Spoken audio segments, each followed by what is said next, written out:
bienvenue au labo, les gars.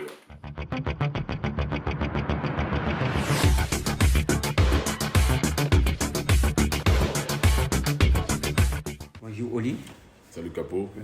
Comment vous allez? Ça va et toi? Ça va bien. Merci. D'accord. Aujourd'hui, nous sommes dans tes buts. Ouais, On va avoir un entretien. d'accord. D'accord. Oli, la machine, ça donne quoi à l'état civil? Oli la machine à l'état civil, c'est Oli Yves Roland. Oli qui est mon nom de famille. Je suis né à Soubré. Et j'ai passé toute mon enfance à Soubré. De ma naissance jusqu'à l'âge de 13 ans. Et après, je suis venu à Abidjan. Et depuis, je suis là. Et je suis boxeur professionnel en Muay Thai et en kickboxing, dans les sports de combat. Et je suis aussi dirigeant de club, aussi coach sportif professionnel. Donc voilà, j'ai aussi promoteur d'événements de combat. J'ai plusieurs casquettes. On essaie de s'occuper, quoi. C'est ça. D'accord. Oli, la machine, c'est un signe qui peut faire peur. Comment vous avez eu ce signe-là? Pourquoi? Une machine, c'est toujours quelque chose d'impressionnant. Ouais, c'est vrai qu'une machine, c'est impressionnant. C'est impressionnant. Mais le nom, la machine, en fait, il y a plein qui pensent que c'est à cause de ce côté impressionnant physiquement, que physiquement. C'est vrai qu'à l'époque où on m'a donné ce nom, je pense que j'étais en seconde, ma deuxième année. J'avais repris ma classe de seconde, on était un peu turbulent. On n'était pas trop concentré à l'école, à l'époque. Et à l'époque, c'est que quand on me donnait ce nom, les potes, en fait, se sont basés sur mon physique, sur ce qui avait d'impressionnant chez moi. C'était mon niveau athlétique. Parce que j'étais déjà je faisais de la gymnastique de rue, on t'appelle les saltos, tout ça. Et les gars, ils me donnent ce nom parce que je suis impressionnant physiquement. Mais moi, après, avec le recul, j'ai compris qu'au fait, tous les humains, on est des machines, au fait. Tout le monde, chacun de nous est une machine. Parce que une machine, nous les humains, chaque jour que Dieu fait, chaque heure qui se passe, on acquiert de l'expérience, on se renouvelle, on apprend des choses, on se bonifie. Et si tu regardes les ordinateurs, si tu regardes les véhicules, si tu regardes tout ce qui est vraiment ressemble à des machines réellement pour de vrai, qu'on appelle machines pour de vrai, c'est des choses qui se mettent à jour, c'est des choses qui ne connaissent jamais, tu vois, qui ne s'arrêtent jamais.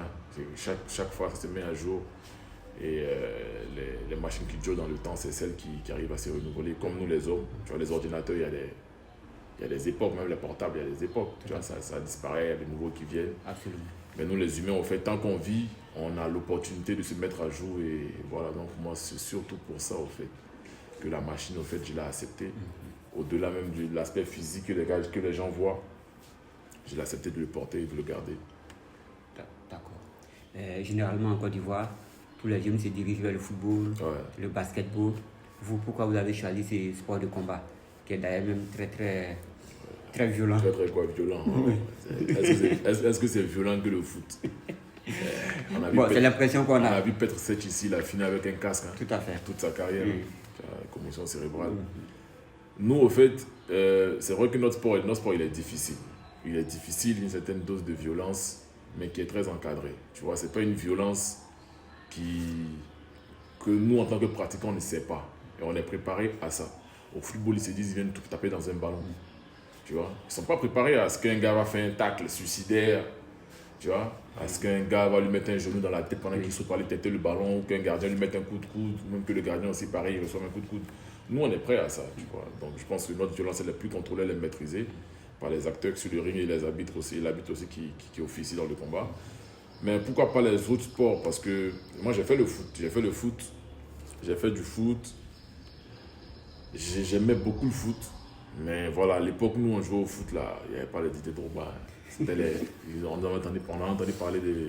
C'était quel Ivoirien là, qui était parti en Espagne, là, avant le premier contrat professionnel ivoirien? Magui Seyalin. Serge Magui. Ouais. Tu vois, on a parlé de Serge Magui et tout. Le gars, il allait foutre la merde, entre guillemets. Il paraît qu'ils ont cassé son contrat, ils l'ont chassé et tout. Parce qu'il était choqué d'avoir des millions en francs. Des millions, entre guillemets, en francs à l'époque. C'était beaucoup d'argent. Et il n'a rien fait. Donc les parents, en fait, c'était pas un bon exemple dont les parents ne voulaient pas qu'on fasse au foot et tout. Nous, on aimait le foot, mais on n'a pas pu. Après, il y a eu Jordan. dans les années 80, fin 80 et milieu 90 jusqu'à début 2000 là. Et Jordan, on était aussi à fond dans le basket. Moi j'ai joué au basket, mais j'adore encore le basket. C'est l'un des seuls sports, à part mon activité que je suis à la télévision, sur internet tous les jours, tu regardes du basket et des combats. Et j'ai fait ça aussi, mais bon après, on est dans un territoire où, sur un continent où c'est pas facile de percer dans les sports collectifs en fait. C'est là les sports collectifs, mais se démarquer dans les sports collectifs, c'est très compliqué. Et moi à mon époque, oui, comme je dis, mes parents ils n'étaient pas dans ça quoi. C'était pas dans ça, donc du coup voilà, moi quand on regardait les films de Jean-Claude Van Damme, on aimait ça déjà au quartier, avec les gars, les amis, on était dans les histoires de qui a force que qui, Jean-Claude Van Damme, Bruce Lee et consorts. Jackie Chan, le Boloyan, voilà, tu te rappelles, Chuck Norris, Opération Dragon, kickboxer, Bloodsport, tout ça. Donc on était à fond, tu vois, on était à fond. Donc du coup, en fait, ça m'a plus marqué et je me suis dit, ouais, il y avait quelque chose à faire dans ce secteur-là, tu vois. Avant, on nous parlait des anciens qui faisaient la boxe ici, comme comment s'appelle, Ongo Augustin et consorts là, les Marie Konaté et consorts. Et voilà, nous on a grandi avec ces vibes, avec même les gens de la rue comme John Pololo et consorts. Tout à fait. Tu vois, John Pololo et plein d'autres. Donc nous, on a grandi avec ça. Donc après, quand j'ai eu l'opportunité de faire des sports de combat, je me suis dit pourquoi pas. Voilà, et c'est parti comme ça depuis. Ça fait 14 ans. D'accord. Je suis dedans. Est-ce qu'au niveau de ton domaine, est-ce qu'il y a des combattants modèles qui t'ont inspiré, qui t'ont donné envie de faire cette discipline-là? Faut dire vraiment, quand j'ai commencé, c'était pas à cause de combattants. Parce que je les connaissais pas, tu vois. Avant, on montrait pas les sports de combat à la télé. Nous, on voyait ça, les arts martiaux, les sports de combat, on voyait ça dans les films. Tu vois ce que je veux dire? C'est que, comme je dis, on les voyait dans Bloodsport de Jean-Claude Van Damme, dans Opération Dragon de Bruce Lee. Tu vois, où il allait se battre sur l'île, là. Et puis, il y avait les gens comme ça autour. On battait lui, on gagne lui. C'est comme ça que nous, on voyait, tu vois. Donc, nous, on a grandi comme ça. Et il faut dire que c'est longtemps après que je me suis rendu compte vraiment de la chose avec des recherches et tout, que j'ai connu le milieu quand j'ai débuté. Que voilà, je me suis accroché à certains combattants, comme c'est des anciens, c'est même pas des Africains, tu vois, au départ, jusqu'à ce que je réalise qu'il y avait un Africain, qu'il y avait un Camerounais qui avait un très bon niveau, qui était très très très très bon dans le Muay Thai, et qui était très tôt de M. Danny Bill, on l'appelle le pharaon, imagine pourquoi, tellement il était fort. En Thaïlande, même les Thaïlandais reconnaissent, tu vois, son niveau d'aptitude dans eux-mêmes leur propre sport. Et du coup, ouais, on a regardé comme ça, mais les boxeurs qui m'ont vraiment poussé, il y a un boxeur hollandais, il s'appelle Ramon Dekers, c'est pas un poids lourd. Il y a Ernesto Hoost aussi. Ernesto Hoost, pour ceux que j'ai vraiment suivis. Et après, un peu plus dans ma génération de boxeurs, Badrari, qui est marocain. Et il y a aussi un autre boxeur que j'adore vraiment, mon style, il est copié sur son style. Je veux dire, on se ressemble beaucoup dans la façon de boxer. Et il s'appelle Tyrone Spong. Il est hollandais, Suriname. Et il est très très très dangereux. Lui là, ouais, ça c'est mon modèle de boxeur. D'accord. On sait que vous avez remporté beaucoup de titres. Ouais. Mais est-ce que la boxe thaï fait vivre son nom? Est-ce que, en Côte d'Ivoire, est-ce que... Non, franchement, tu vois, au fait, ça dépend. Tu vois, ça dépend. Ça dépend de ce qu'on appelle, tu vois, gagner de l'argent ou faire vivre son nom, tu vois. Si tu regardes, si tu compares avec les McGregor, là, les gars comme les McGregor qui gagnent 2 millions de dollars par combat, ou des Senshai qui touchent les Senshai, c'est la légende, les Boakao, c'est les légendes du Muay Thai. Pour le Muay Thai, les autres c'est pour le MMA. Ou Badrari qui est au K1, les gars qui touchent des sommes, laisse tomber. Tu as les 3 millions, 2 millions de dollars pour McGregor dans un combat de MMA, sans compter les pay-per-view. Ils se retrouvent souvent avec la fin du combat, ils se retrouvent à 60 millions de dollars. Et tu as des gars qui touchent 100 000 dollars en Muay Thai, 200 000 dollars en Muay Thai. Et puis nous derrière, voilà, qui gagnons 2-3 millions par combat. Si tu as la chance, tu as gagné 5 millions, t'es bien, tu vois. C'est déjà beaucoup, c'est énorme parce qu'il y a des gars qui ne gagnent même pas ça. Moi, quand j'ai commencé à boxer, nous on nous donnait des pâtes, spaghettis. On nous donnait spaghettis avec du jus. Quel a été le plus gros cachet que vous avez touché? Oui, elle parlait d'argent. Non, mon plus gros cachet que j'ai touché. parler d'argent. Mais, comme j'ai dit, si tu sens dans une fourchette de 2 à 5, tu vois. De 2 à 5. De 2 à 5, pour le moment. Là, on est en train de pousser pour aller chercher les gros chèques. D'accord. Quel souvenir gardez-vous de vos derniers combats? Et est-ce que pendant un combat ou bien avant un combat, vous avez eu peur pour votre vie? Ça vous a dit aller? Non. Pas la peur. Non, la peur, non. Quand tu es un athlète, t'as pas la peur pour ta vie, les trucs, tu vois. Vous, au fait, les gens qui sont dehors, ils regardent ça, ils se disent, ils ont peur pour nous parce qu'ils entendent les coups qui claquent, tu vois. Ils voient des coups violents, ils ont peur. Mais nous, on est entraînés, donc on est prêt à ça, tu vois. On le fait tous les jours, au fait. On le fait tous les jours. C'est comme, c'est comme les soldats parce que eux, mourir, c'est au bout du physique, quoi. C'est une balle ou deux, tu vois. Nous, oui, ça peut être au bout d'un coup de poing, un truc, tu vois, un coup de pied, high kick, un truc, tu vois. Mais on est préparé, tu vois, on n'a pas peur d'y aller. On n'a pas peur d'y aller parce que c'est notre... Déjà, tu ne viens pas à ce moment dans le ring si tu n'es pas passionné, tu vois. Tu vois, tu n'es pas passionné. On adore ça, donc après on monte, on a nos consignes de sécurité, on les connaît. Et donc c'est à nous de nous protéger nous-mêmes, même pas notre adversaire de nous protéger, c'est nous qui nous protégeons nous-mêmes. Donc après, on n'a pas peur. Mais oui, il y a toujours cette dose de stress là, tu vois. Il y a ce stress-là qui ne te donne pas l'issue du combat parce que tu ne le connais pas, tu n'es pas Dieu, donc tu ne vois pas en avance ce qui va se passer. Tu te prépares, tu arrives. Maintenant, tout ce qui est autour, comme on dit, en fait, il y a les facteurs qui dépendent de toi dans un projet. Dans tout projet, hein, il y a les facteurs qui dépendent de toi-même, qui dépendent de toi, il y a les facteurs qui ne dépendent pas de toi. C'est le facteur aléatoire, tu vois. Le facteur aléatoire, c'est tout ce qu'il y a autour, en fait. C'est, tu vois, l'arbitrage, ta forme du jour, tu vois, c'est des soucis personnels, tu vois, ou des soucis que les gens te mettent dessus. Par exemple, mon dernier combat, on avait le championnat du monde en Côte d'Ivoire où on s'est retrouvé avec des problèmes de fédération qui me sont tombés dessus pendant que moi je ne suis pas une fédération, je suis qu'un organisateur et boxeur, tu vois. Et quand tu as des problèmes comme ça le jour J de ton combat ou dans la semaine, tu vois, ça c'est des facteurs qui ne dépendent pas de toi. Et ça, au fait, ça influe beaucoup sur ton mental parce qu'il faut dire que notre sport il est très mental, il est très psychique.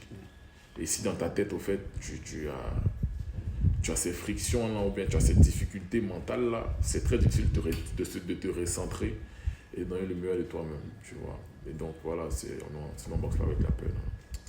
D'accord. Vous avez gagné beaucoup de titres africains. Ouais. Vous avez connu 2 défaites à Abidjan. Ouais. Et après ces 2 défaites... Ouais, j'ai fait 2 victoires aussi à Abidjan. Ouais. 3 victoires à Abidjan. Tout à fait. Et après ces 2 défaites, il y a les internautes qui se moquaient de vous sur Internet. Comment avez-vous vécu cet épisode? Non, moi je l'en veux pas. Est-ce que ça peut vous décourager? Décourager dans le sens où ça ne te donne plus envie de boxer au pays. Mais pas d'arrêter. Comme il y a un gars qui a dit, c'est un internaute qui a dit que j'ai repris sa phrase et je l'ai mis sur Internet. S'ils t'ont dégamé, comme on dit en ivoirien, s'ils t'ont dégamé, c'est que tu n'as pas bien gamé. Moi, je n'ai pas commencé à boxer parce que j'attendais quelque chose au fait des internautes. Au fait. C'est que moi, je faisais mon sport il y a quelques années. C'est pas à cause du Covid qu'ils m'ont revu boxer au pays. Les gens n'allaient même pas savoir que la boxe là existait, qu'il y avait Oli la machine qui boxait au pays. Tu vois ce que je veux dire? Ils allaient me considérer comme le gars qui va boxer à l'étranger. Oli la machine, c'est tout dans les chansons, dans les trucs sur Internet. Point, ça les arrêtait là, tu vois. Donc, j'ai pas commencé la boxe pour les internautes, tu vois. Moi, comme je dis souvent à mes boxeurs, aux gens, au fait, c'est qu'on est dans une activité qui est tellement difficile que si quelqu'un doit te dire des choses et que tu dois les prendre tu dois les prendre pour toi, tu dois prendre ces conseils-là réellement pour toi, c'est des gens qui ont vécu la chose. Tu sais, moi, je suis très pragmatique, tu vois. Je suis pas dans les théories, parce que moi, pour moi, la théorie, ça amène la pratique. Beaucoup de théories sans pratique, tu vas jamais avoir, au fait, tu vas jamais bien analyser, comment on dit ça, par exemple, on faisait les sciences naturelles, c'est que c'est la théorie, on parle de la théorie, tu vois, on parle de la théorie, après on fait de la pratique, tu vois, on fait de la pratique, et après on tire les conclusions de la pratique, tu vois, pour améliorer les choses. C'est très la vie. C'est fait, la boxe, c'est comme la vie, c'est la vérité. Tu te lèves un matin, tu vas faire ton grouillement, c'est ton projet, tu as un projet que tu veux gérer, tu as un grouillement à faire dans la journée. Quand tu arrives, et puis le grouillement, c'est pas comme il faut, quand tu rentres le soir, ou bien dans l'heure qui suit, on te dit, mais non, mais tu aurais dû faire comme ça et tout, tu as raté ton truc. Tu as appris quelque chose. Dans ta tête, tu t'es dit que mon truc était trop carré, ça allait marcher. Après, tu apprends que non, il y a des difficultés, la vie, c'est pas comme ça, tu vois. Et derrière, ça te permet de rebondir. Ouais, j'entends là, les gars, ils parlent, ouais, il y a un vieux qui l'a tapé, mais le gars, il a 36 ans. Moi, j'en ai 34. À quel moment il est vieux? Si on veut considérer qu'on est vieux, on est tous vieux, nous deux, au fait. Le gars, il a assez grands combats, il est champion du monde, tu vois. Et les gars, ils critiquent, c'est normal, tu vois, c'est les fans, tu vois. Ils ne connaissent pas aussi Ils connaissent pas la réalité, tu sais, ça parle beaucoup, tu vois. Même il y a des gens, soi-disant, de notre milieu ici au pays, qui se permettent de dire des choses parce qu'ils sont restés dans leur labo, entre guillemets, avec les blouses blanches pour faire de la théorie tout le temps. Ils ne connaissent pas nos vies, tu vois ce que je veux dire. Les pseudo-maîtres de Muay Thai et consorts, tu vois ce que je veux dire, ou bien de sport de combat, qui n'ont jamais vécu le ring. Le ring, c'est pas un tapis. La compétition, c'est la compétition, tu vois. Nous, notre sport, on frappe pour tuer, entre guillemets, on frappe pour faire mal, pour mettre KO. C'est pas pour toucher, pour plaisanter, tu vois. Et donc, nous, il y a des critiques qu'on accepte, tu vois. Mais quand on nous dit qu'on ne s'entraîne pas, on n'est pas des cons, entre guillemets, tu vois ce que je veux dire. Excusez-moi du terme, mais on n'est pas inconscient. C'est l'inconscient, c'est de monter dans un ring de boxe où, entre guillemets, tu mets ta vie en jeu parce qu'on prend des coups violents et puis tu ne t'entraînes pas pour y aller. Qui fait ça, en fait? Il n'y a personne qui fait ça. Mais comme les gens, ils aiment écrire pour avoir des likes et tout, nous, on regarde, tu vois, et on laisse faire, quoi. On ne va pas répondre. Ça. Ou bien souvent, je réponds, je rigole, tu vois. Oui. Parce que je l'ai dit ici, souvent, tu penses que c'est trop facile. Viens. Franchement. Il y a combien de gens qui s'entraînent en Côte d'Ivoire? Combien font la compétition? Laisse tomber. Nous, on est bien avec ça. Oui. Quand c'est constructif, on prend. Quand c'est pas constructif, on rigole et on passe. Okay. Tout à l'heure, vous avez évoqué un peu des disciplines que vous avez pratiquées quand vous étiez un peu plus jeune. Il y a le basket, il y a le football. Au niveau du football, quels sont les clubs que vous supportez? Quels sont vos joueurs préférés? Voilà, par exemple. Ouais, en Côte d'Ivoire, moi, on supportait la CECA.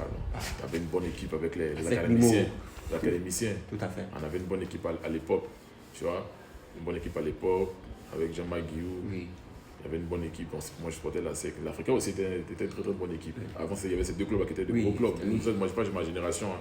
Ceux avant qui ont regardé les trucs de Stella Club d'Amé, c'est pas quoi là. Ça, nous, c'est pas notre époque. Moi, je parle du milieu de 90, tout à fait. Début 2000, là, tu vois. Nous, on était à fond, c'était ça. Et à l'international, moi, c'est le Milan, c'est mon club de cœur, tu vois. C'est que moi, le jour où je vais aller dans un stade de foot, regarder du foot, ça sera. Je vais aller à San Siro, regarder un match du Milan. Je ne peux pas faire autre chose que ça. Tu vois. Le Milan, en fait, c'est le club de mon cœur. J'adore le Milan. Tu vois.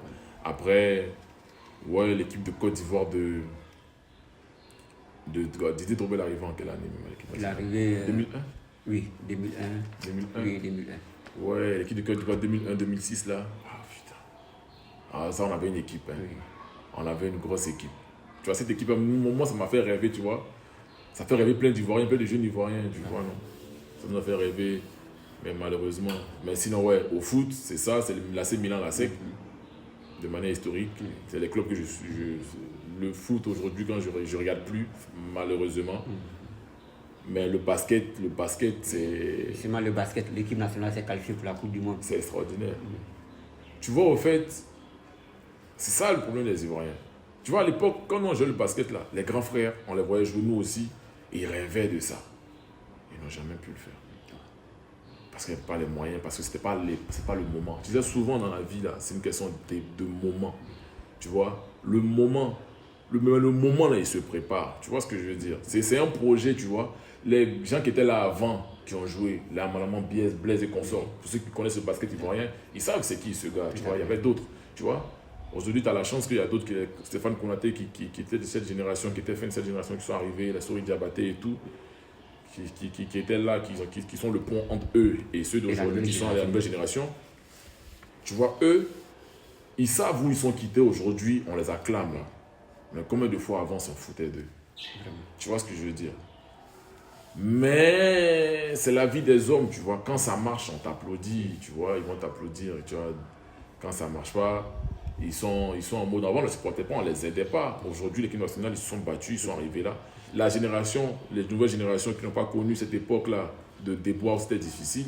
Aujourd'hui, ils viennent, ils profitent au fait d'un truc qui s'est mis en place. C'est une synergie qui est là et tout. Ils profitent, vont le championnat du monde. Et là, on a fait de beaux résultats au championnat d'Afrique, tout ça. Là, aux éliminatoires, on a gagné tous nos combats, en guillemets. Tous nos matchs aussi. Effectivement. Bravo à Stéphane, tu vois. et à l'équipe. Et voilà quoi, mais ils ont souffert avant d'arriver là. Les anciens, ils sont assis, regarde, ça va leur faire mal de ne pas participer au championnat du monde une fois dans leur vie. Mais ils doivent être fiers au fait d'avoir posé au fait les jalons pour que des jeunes aient continué d'avoir envie de jouer au basket. Et moi, ma mission, au fait, un peu, tu vois, dans le sport de combat, c'est ça, tu vois ce que je veux dire. C'est des projets, c'est une question de moment, mais le jour, le projet, le moment arrive là, si tu n'es pas préparé, tout est une question de préparation. Tu n'es pas préparé, ta chance, elle vient, elle passe. Tu vois. D'accord. Elle passe. Qui dit sport de combat, dit souvent aussi musique. Ouais, ça va de pair. Voilà, ça va de pair. On imagine que vous êtes un grand mélomane. Ouais. Quels sont vos goûts musicaux? Moi, la vérité, il ne faut pas se mentir.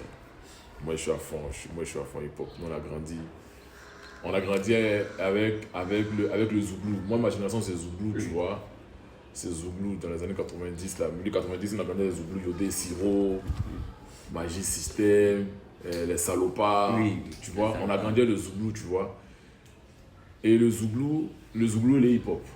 Voilà, on a grandi avec le Zouglou, les hip-hop. Le coupé décalé, c'est arrivé récemment. On voit ça fait 20 ans, le coupé décalé. Oui. Ça, dans les Zouglou et hip-hop. Donc, moi, au fait, le Zouglou, j'écoute. Le Zouglou, j'écoute. Mais plus comme avant, on a beaucoup dansé sur les sons de Yodé Siro à l'époque, Poussin Shaw. Il y avait vraiment ça chauffait de Jésus et Satan là. Oui. Et il y avait le son aussi de l'autre là, des Salopards. Oui. Où il parlait de l'insalubrité et tout, tu vois, de l'insalubrité. C'est des trucs qu'on a écoutés. Mais après, sinon, moi, je suis très, très hip-hop. Je suis très, très rap, très, très hip-hop parce que c'est quelque chose qui me parle, quoi. Donc, aujourd'hui, moi, j'écoute ça parce que ça me parle. Moi, je trouve que le rap me parle parce que, voilà, j'ai des artistes que je suis qui donnent envie d'aller se battre, de se lever, d'aller courir. Comme qui, par exemple? Booba, par exemple. Booba, ça fait au moins 18 ans que j'écoute. Tu vois? Et j'ai suivi un peu la carrière du gars quand il a commencé à monter, tu vois. Donc j'écoute parce que sa musique me parle. Pas forcément aujourd'hui, tu vois, pas forcément aujourd'hui, mais sa musique me parle de manière générale. Tu vois, c'est Booba, il y a 50 Cent par exemple, que tout le monde connaît, tu vois, grosse histoire. Quelqu'un qui a, comme j'ai dit, il a travaillé. Il a même failli mourir à cause de sa musique. C'était pas le moment quand il essayait. Et quand le moment arrivait, c'était le moment que Dieu a dit, c'est le moment où il a percé. C'est pareil pour Booba, c'est pareil pour Henry Ross, tu vois. Moi, je suis des gens comme ça qui ont des histoires. Eminem, tu vois, pareil. Des gens qui ont des histoires, tu vois. Qui ont des histoires, voilà. Et le rap ivoire, ça ne vous dit pas? Oui, aujourd'hui. Mais c'est parce que, tu vois, c'est parce que je connais le rap qu'aujourd'hui, quand j'écoute le rap ivoire, je sais ce que j'écoute dedans. Tu vois ce que je veux dire? Je ne dis pas qu'il y a de très bons artistes en Côte d'Ivoire, très bons rappeurs, tu vois ce que je veux dire. Mais après, il y a des bons showman. Tu vois, pour moi, un artiste, il est complet, il est dans le temps, il dure dans le temps, tu vois. Kif No Beat, pour moi, au fait, c'est l'équipe de rap qui, pour moi, a changé le rap en Côte d'Ivoire, tu vois ce que je veux dire. Je ne sais pas parce que je connais 2-3 gars dans l'équipe que je dis ça, mais c'est une réalité, il faut donner à César ce qu'il y a à César, tu vois. Ils ont révolutionné le game, ils ont changé les choses, tu vois. Mais ils ont quelques sons qui me parlent, tu vois, mais par exemple, Go à la montagne, tu vois, Grouillement, tu vois, ce genre de trucs-là, tu vois. Comment ils ont un son où ils disent je peux pas dormir, ce genre de trucs, tu vois. Et j'aime bien, tu vois, ce qu'ils font. Ça donne envie d'aller bosser, tu vois. Maintenant, après, j'ai mes artistes de cœur comme Fireman, parce que j'aime bien, c'est pas parce que c'est mon gars, tu vois, mais parce que lui aussi, tu vois, c'est dans la même veine, il y a des sons qui me donnent envie de me lever, de me battre. Tu vois ce que je veux dire? Parce que, voilà, ça relate un peu ce qu'on fait tous les jours, sans être dans le même domaine, tu vois. Quand tu es un grouilleur, tu es un grouilleur, point. Si tu es un grouilleur, tu vas au plateau pour grouiller, tu es en costume, tu grouilles, mon gars. Si tu grouilles en prenant ton charbon, tu grouilles, tu prends ton garba, tu grouilles, tu brasses ton poulet, tu grouilles. Nous, on court matin, midi, soir, on s'entraîne, on grouille. Tu vois ce que je veux dire? Les Américains, il dit hustler, nous c'est grouillement, nous on connaît, tu vois. Donc, tu vois, j'écoute du bon rap. Moi, le rap ivoire a progressé aujourd'hui, tu vois. Didi B, il a fait parler de la culture. Avec du rap, quoi. Je n'ai pas dit que Suspect 95 rappe pas, parce qu'on sait que les gens vont dire que j'ai dit que Tu vois, Suspect, c'est un bon rappeur. Oui. Mais c'est différent, tu vois ce que je veux dire, c'est différent. C'est un très bon rappeur. Lui aussi, il a changé, tu vois, il a amené quelque chose de frais. Ça, c'est du rap ivoire, tu vois. Didi B, c'est pas vraiment rap ivoire, tu vois, c'est un peu mélangé. Tu vois, mais Suspect 95, en termes de rap ivoire, il fait du bon boulot. Lui et Didi B, ils ont changé les choses. Et Lone aussi, tu vois. C'est bien de voir que des jeunes qui ont lutté pour leur passion, aujourd'hui, ça porte des fruits. C'est pour dire, comme je dis, c'est le moment. Quand tu travailles, au bout d'un moment, l'opportunité va arriver. Il faut que tu sois prêt. Si tu n'as pas travaillé, quand ça arrive, tu ne peux pas. Tu vois, mais après, bon, tu as des nouveaux qui sont arrivés là, eux qui surfent sur la vague. Tout à fait. Tu vois, il y a un là, qui doit faire son concert là. Comment il s'appelle? Le gars de Dan Mambo là. Fier de Bior. Fier de Bior. Tu vois, Fier de Bior, lui, il vient, il surfe sur la vague parce qu'il y a d'autres. Gabassian, aujourd'hui, quand ils regardent là, Gabassian, quand eux regardent le game, ils se disent on a fait quelque chose aujourd'hui, les petits sont là-bas dedans. Eux n'ont pas mangé dedans, les petits mangent dedans. Avant Gabassian, tu avais, nous à notre époque, on s'est blagué, Almighty Stezo. On s'est blagué dans on rappelle là. On faisait comme eux, comme d'habitude. Tu vois, il y avait Boss Playa, il y avait les gars de MAM, tout ça à l'époque. Oui, MAM. MAM encore, tu vois, à l'époque, eux, tu vois, c'est des gens qui ont donné envie aux Ivoiriens de rapper. Parce qu'ils ont fait des clips, ils ont fait des trucs, c'était joli, c'était patati. Tu vois, autant des prises qu'à la bombe. Tu vois ce que je veux dire. Fier de Bébé est venu faire son concert. Bon, moi, sa musique, sincèrement, c'est du divertissement. Hein. C'est chic, hein. Mais bon, c'est pas du rap. Vraiment. Mais bon, si ça marche, merci. D'accord. Vous êtes sur les réseaux sociaux. Ouais. Aujourd'hui, on parle d'influenceuses et tout. Ouais. Vous, qu'est-ce que vous pensez des influenceuses? Et vous êtes Emma l'Ouest ou Cyril Docas, par exemple? Aucune des deux. Et quelle est l'influenceuse que vous kiffez? Quelle influenceuse je kiffe? Aucune. Moi, je suis pas, tu vois, franchement, je respecte ce qu'elles font, tu vois. Je respecte ce qu'elles font, elles ont de l'influence sur plein de jeunes filles, elles font leur boulot, quoi. Mais je sais pas réellement ce qu'elles font, tu vois. Elles sont dans un mood, dans un truc, dans un business que je connais pas, tu vois. Mais je sais pas, déjà, je vois la notoriété qu'elles ont, c'est bien pour elles. C'est bien pour eux, ces influenceurs et tout. Mais moi, pour moi, je pense que l'influence, ça amène beaucoup de responsabilités. Tu vois, beaucoup de responsabilités. Et il faut faire attention de comment on influence les gens, tu vois. Parce que nos générations ont besoin de réels rôles modèles, tu vois. C'est pas une question de se pervertir ou bien de faire ce que les gens veulent, mais c'est pas, tu vois. Après, chacun a sa notion de ce qui est juste ou pas. Mais voilà, moi je suis pas pour Emma l'Ouest, ces trucs. C'est pas mon domaine, donc je sais pas vraiment ce qu'elles font. Elles font quoi dans la vie? Vous pensez qu'elles ne donnent pas le bon exemple à la Je sais pas ce qu'elles font. Franchement, je sais pas ce qu'elles font. Moi j'entends des choses et tout, mais moi je veux pas juger des gens. Je suis pas. Tu vois ce que je veux dire? Chacun de nous fait pour qu'il fait ses choses, tu vois. Je veux pas juger quelqu'un, tu vois, parce que, comme on dit là, tu juges les gens, mais jusqu'à ce que tu te mettes dans la situation et que là tu comprennes que, mon gars, tu as jugé trop vite. Hein. Mais je sais pas ce qu'elles font. Personnellement, je sais pas ce qu'elles font. Je pense qu'Emma l'Ouest, c'est une femme d'affaires. C'est que Docas, elle était Miss.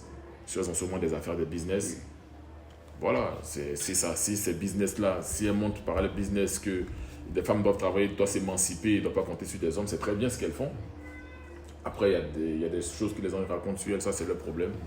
Mais voilà, elles bossent dur dans ce qu'elles montrent, dans ce qu'elles font, qu'elles continuent. Et si les jeunes filles, ça les pousse à bosser aussi, à aller grouiller, c'est bien. Mais je ne suis pas influenceur. D'accord. Pendant les vacances, il y avait des émissions télé. Et il y a une émission qui a vraiment fait le buzz sur la FTV avec coach Amounchik. Est-ce que vous avez suivi cette émission et qu'est-ce que vous pensez des conseils qu'elle donnait? C'est pas le truc de. C'est qu'ils ont pris de rigoler. Allô, ça vous pose des questions que tu dis dans son son là. Ouais, tu vois, par exemple, on parle d'influence. Tu vois, c'est tout ça là, tu vois, il y a une vague de. C'est Internet, tu vois. Il y a une vague de. Franchement, hein, quand tu dis que tu es coach de vie, déjà le nom là, coach là, le nom coach, c'est gros. Tu es un leader, en fait, tu guides des gens. En guillemets, souvent les gens ils se transforment, ils passent de coach, ils deviennent gourous. c'est compliqué. Il faut faire attention parce que tu as la vie des gens dans ta main et tu leur donnes des conseils. Les gars t'écoutent parce qu'ils se disent qu'au fait, en guillemets, tu as la sens sans fil. Parce que l'humain a besoin de boussole. Tous les humains ont besoin de boussole. Et quand il y a une boussole qui sort comme ça, les gens ils sont en mode, tu vois, on suit la personne et tout. Mais non, tu vois, moi cette émission-là, je suis tombé dessus sur des scènes à chaque fois, des séquences, parce qu'on en parlait sur des réseaux et tout, tu vois, les gars ils te ramènent des trucs. C'est la télévision d'aujourd'hui, hein, c'est du sensationnel. Mais pour moi, en fait, c'est pas correct, au fait. C'est pas correct. Moi, je trouve que, au fait, je vois pas, au fait, quel message qui est véhiculé de bon là-dedans. Quand on vient parler de sexe à la télévision, comme ça, devant des gosses, quand on vient parler de choses un peu, tu vois, les gens appellent, disent ce qu'ils veulent, ils disent n'importe quoi. Il y a des enfants qui regardent. L'Internet a démocratisé tout. Oui. Hein. Ton enfant, il a son portable, même s'il n'a pas le portable, son pote a le portable, ils vont le regarder des trucs comme ça où on parle de, je sais pas, de cul, de patati, de mouli, de nanani, c'est bizarre. Et c'est ça qu'on veut pour nos enfants demain. On est en train de se perdre. Hein. Franchement, donc tu vois, moi, c'est ton influence là, l'influenceur là, vraiment, c'est compliqué. C'est compliqué. C'est dur. Hein. Avec votre morphologie, est-ce que vous êtes un gros mangeur? Si oui, quels sont vos goûts culinaires? Avec des gras, toi tu connais, on est vraiment mangé. En plus, nous, les gars de l'Ouest, on mange. Là, moi, je suis un gros mangeur, mais moins aujourd'hui qu'avant, tu vois. Moi, aujourd'hui qu'avant. Avant, je mangeais, mais tu sais, tu prends de l'âge avec les entraînements, souvent avec les diètes qu'on a faites pour perdre du poids, tout ça là. Ton appétit, tu vois. Je mange aujourd'hui, je mange, tu vois. Je fais 2 gros repas par jour. Je grignote pas. Mais je mange. Riz et sauce, c'est la base. Non, riz et sauce. Regarde, moi je suis sportif, je suis coach aussi. Je vais te dire un truc. Il faut que les gens, ils arrêtent de faire croire aux Africains qu'ils vont manger brocoli, haricots verts, et puis c'est bon pour eux, mais je sais pas quoi. La nourriture là, c'est une question de civilisation. Tu vois, en fait, c'est des choses. Le blanc peut pas venir manger riz et sauce, puis ça va être bien pour lui. C'est parce que génétiquement, c'est pas fait pour lui. Nous, on a grandi à riz et sauce. Quand tu es né là, ta maman, tes grands-parents, ils mangeaient riz et sauce. Ils connaissent pas brocoli, carottes. Ça là, ça arrivait avant-hier. Tu vois ce que je veux dire? C'est pas pour nous. Nous, nos riz et sauce, on mangeait là. Il y a les feuilles dedans, graines. On nous dit l'huile de palme, c'est pas bon. C'est des conneries.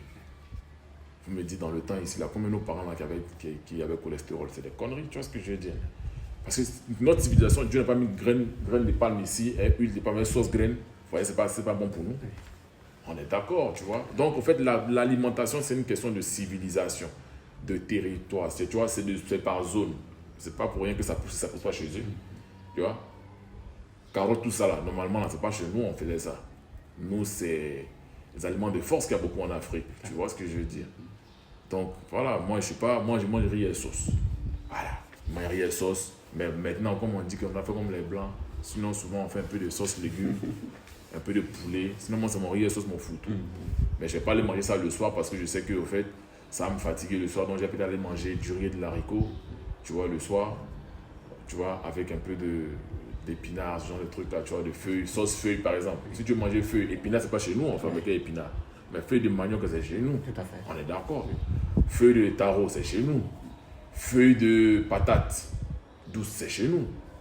Donc, pommes de terre, carottes là, il y a une zone précise dans le monde où ça poussait. Et puis c'est venu ici. Tu vois ce que je veux dire? Donc nos parents ont toujours mangé de cette façon, tu vois. Nos ancêtres ont toujours mangé de cette façon. Donc c'est génétique. Moi, mon riz, les gens sont choqués. Ils pensent que les gens ils mangent ou ils prennent quelque chose pour devenir balèze. C'est génétique, c'est dans mon sang. Donc voilà, je conseille aux gens de manger selon leur région et selon leur origine ethnique. C'est important. Ça n'a rien à voir de racisme. C'est important parce que c'est comme ça. D'accord. On va clore notre entretien. Ouais. Est-ce que vous avez un projet à venir et quel est votre prochain combat, la date de votre prochain combat? On a des projets. Je suis beaucoup de projets en même temps, mais qui tournent toujours autour de ma passion, de mon sport, tu vois. Et là, on a des événements qui arrivent. On va relancer notre saison 2000, notre deuxième saison 225 Fight Show bientôt. On a des athlètes qu'on est en train de placer sur des compétitions à l'étranger des Ivoiriens, des gars qui vivent ici, quand on est placé sur des compétitions à l'étranger, parce qu'en même temps, je fais du management aussi sportif dans les sports de combat.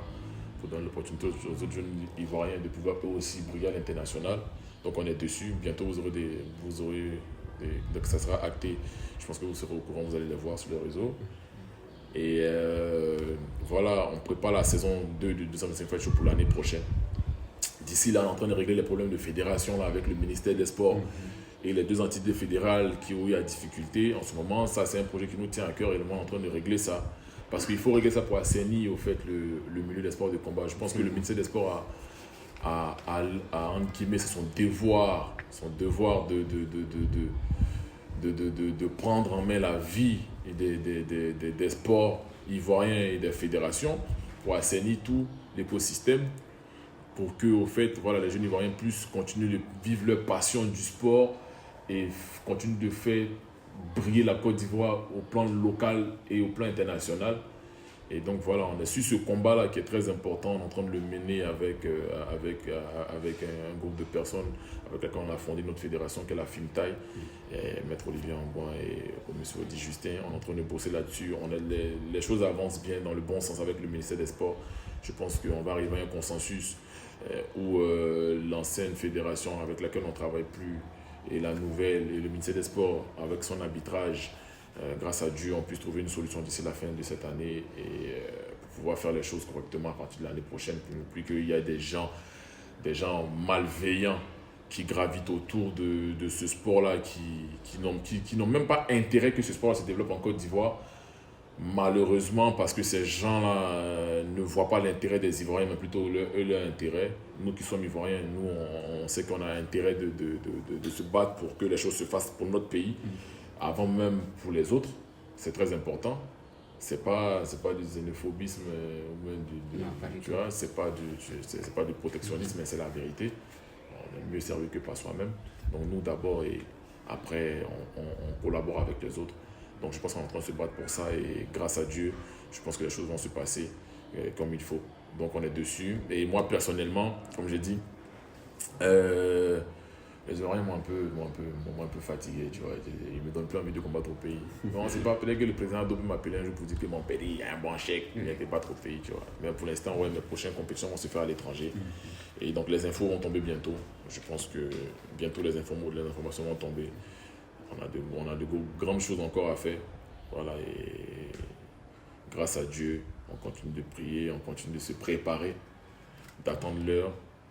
Et puis, quand le go sera donné, charbon, la guerre, comme d'habitude, on est là pour ça. D'accord. Nous sommes au thème de notre entretien avec Oli La Machine, qui nous a reçu chez lui aujourd'hui. Vous avez tout appris du champion. Il y a des choses qu'on ne savait pas sur lui, il s'est ouvert.